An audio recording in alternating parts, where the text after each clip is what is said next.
Supreme court کے باہر آپ کو لیے چلتے ہیں جہاں پی ایم ایل این کے رہنما دانیال عزیز میڈیا سے گفتگو کر رہے ہیں. جو آپ کا موقف تھا اس کا مطلب یہ ہے کہ آج تک کم از کم اس طرح کا کوئی ثبوت پیش نہیں ہوا. تو آج چونکہ وہ ایک بہت کمزور جگہ پر کیس چلا گیا پی ٹی آئی کی جانب سے، تو آج ایک ناکام کوشش کی گئی ہے اس جگہ کو واپس حاصل کرنے کے لیے. اور اس میں دو اہم نکات جو ہیں میں آپ کے سامنے رکھنا چاہتا ہوں. سب سے پہلے یہ بات کہ جو نعیم بخاری صاحب ہیں انہوں نے خود ہی تسلیم کر لیا، انہوں نے خود ہی عدالت میں تسلیم کر لیا کہ ان کا موقف بہت ہی کمزور ہے. میں اس کی وضاحت کرنا چاہتا ہوں. اس بات کو قائم کرنے کے لیے کہ 2006 سے پہلے کوئی نہ کوئی ان فلیٹس کے ساتھ مالکانہ حقوق کا تعلق تھا، انہوں نے ایک گارڈین کی سٹوری پیش کی جس میں انہوں نے یہ کلیم کیا، یہ الیج کیا، یہ دعویٰ کیا کہ کلثوم نواز صاحبہ نے یہ تسلیم کر لیا کہ یہ فلیٹس ہم نے خریدے ہیں. اس بات پہ جب ان کو سوال کیا گیا کہ یہ جو اخباری تراشے ہیں یہ کن قسموں کے ہیں، کس طرح سے یہ ہم اس کو تسلیم کریں، تو انہوں نے کہا آپ کی بات درست ہے. یہ نعیم بخاری صاحب نے آج عدالت میں کہا ہے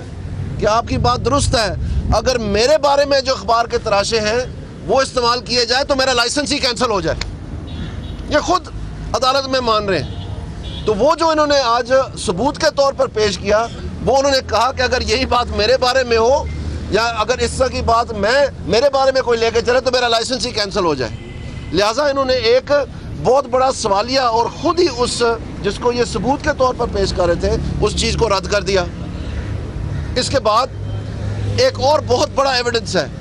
جو پی ٹی آئی کلیم کرتی ہے، وہ التوفیق کیس کے حوالے سے.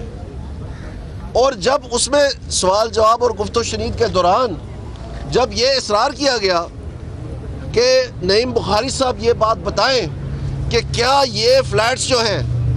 یہ اس وقت کا قرض حاصل کرنے کے لیے سیکیورٹی کے طور پر استعمال کیے گئے تھے، تو اس میں انہوں نے ہنس کے کہا کہ جی وہ تو اور کہانی ہے. یعنی ان کے پاس اس کا کوئی جواب نہیں تھا. اور جو اس میں رسپونڈنٹ تھے اس کے حوالے سے بھی پرائم منسٹر کا نام نہ نوٹس میں تھا نہ رسپونڈنٹس میں تھا، اور اس بات کا بھی وہ کوئی جواب نہیں دے سکے. میں آپ کو یہ بتانا چاہتا ہوں کہ بات وہیں کی وہیں کھڑی ہے کہ جو آج صبح کی ہیڈ لائنز ہیں،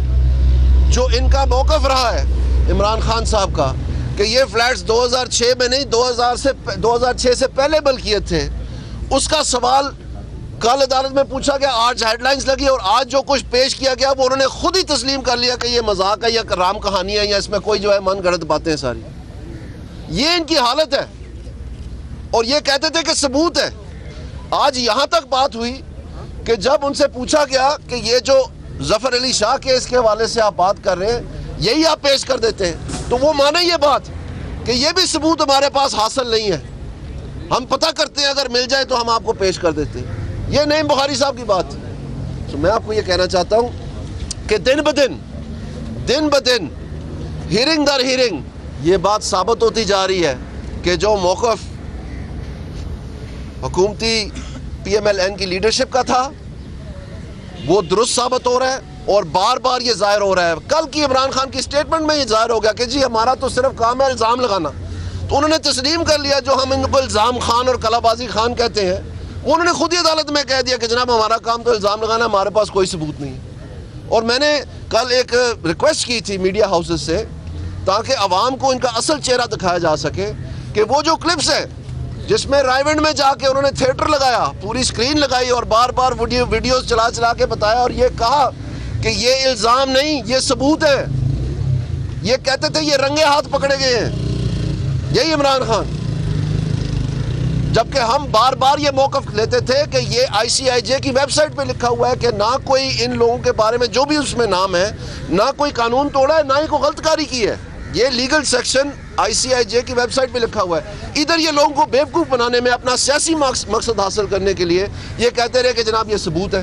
اور ہم نے بار بار یہ کہا کہ جناب یہ غلط بیانی کر رہے ہیں. تو کیوں کل انہوں نے کہا کہ جی ہمارا کام ہے صرف الزام لگانا، ہمارے پاس تو کوئی ثبوت نہیں ہے.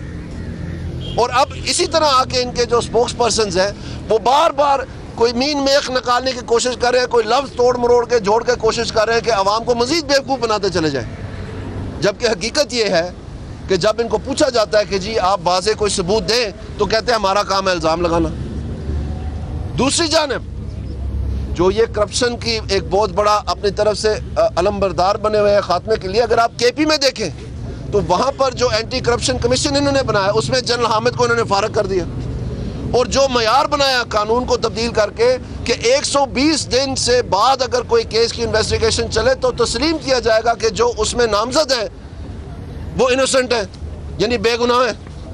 تو اگر یہی معیار احتساب کا عمران خان آپ نے رکھا ہوا ہے, جو کے پی میں آپ بڑے دھوم دھام سے کہتے تھے کہ 90 دن میں خاتمہ کر دوں گا, کہ بڑے لوگوں سے کرپشن شروع کریں تو ختم ہو جاتی ہے, تو جب جنرل حامد نے سراغ نکال لیا تھا, لگا لیا تھا کہ وہ لوگ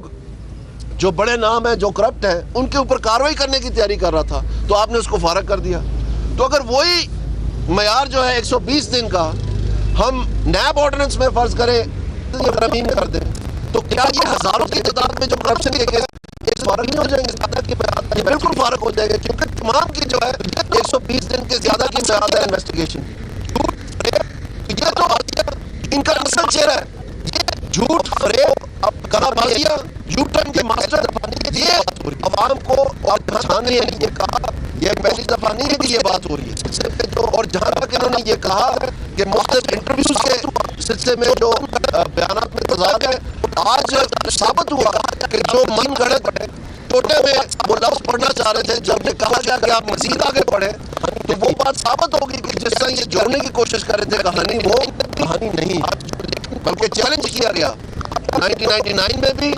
آج جو لیکن پروگرام تھا اس میں بھی کہا گیا کہ جو کلثوم نواز کی 4 پراپرٹیز تھی, جو مریم نواز کی 6 پراپرٹیز تھی, جو ایک محمود الرشید صاحب لیکن کے انٹرویو میں کاغذ کھول کے بتا رہے تھے, وہ آج کہاں ہے؟ آج یہ بتائیں عدالت میں وہ کہاں ہے. اور اس وقت اگر یہ کہتے تھے کہ یہ 24 پراپرٹیز 2012 میں لیکن کے انٹرویو میں, جس میں کلثوم نواز کی 6 تھی, مریم نواز کی پتہ نہیں 7 یا 8 تھی, نواز شریف صاحب کی 8 تھی, حمزہ شہباز صاحب کی تھی, حسین نواز کی, حسن نواز کی, کل 24 پراپرٹیز تھی. تو 2012 میں محمود الرشید صاحب پی ٹی آئی کے جو پنجاب کے لیڈر آف اپوزیشن ہے وہ کہتے تھے کہ ہم یہ عدالت میں لے کے جائیں گے. تو اگر 2012 میں ان کے پاس معلومات تھیں, پھر 2016 میں عمران خان کیوں گیا فورینسک آڈیٹر ڈھونڈنے کے لیے کہ میں پراپرٹیز کی تلاش کرنے جا رہا ہوں؟ وہ لسٹ کہاں سے آئی تھی 2012 میں؟ جو محمود الرشید صاحب کے پاس لسٹ تھی وہ ان کو کس نے دی؟ کیونکہ عمران خان صاحب کے پاس تو معلومات نہیں تھے, اسی لیے تو 2016 میں وہ ڈھونڈنے چلے گئے تھے کہ ہم نے فورینسک آڈیٹر ڈھونڈنے. یہ سوچ طرف بات ہے.